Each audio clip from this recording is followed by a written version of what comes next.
This mini body camera is compatible with most media players. It produces 1080p HD footage. The company did send me this in exchange for this video. Here's a closer look. This has a high-end upgraded lens from previous versions. Simple operation, on off, start video, or take a photo. I use this during my bike ride.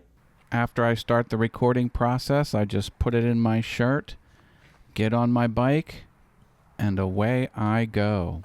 Here I am at the park, and you can see the footage is very clear. I like that. This also has night vision, and it has a mode where it will only record when it detects movement.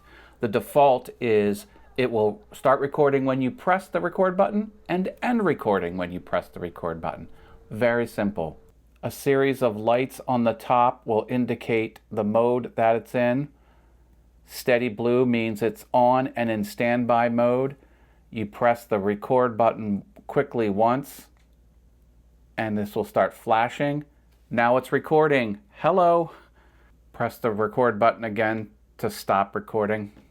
You could remove this bottom part, and then you'll have access to the USB port, or you can pop out the included card. This will give you great performance. It is plug and play, which makes it easy, and I like products that are easy.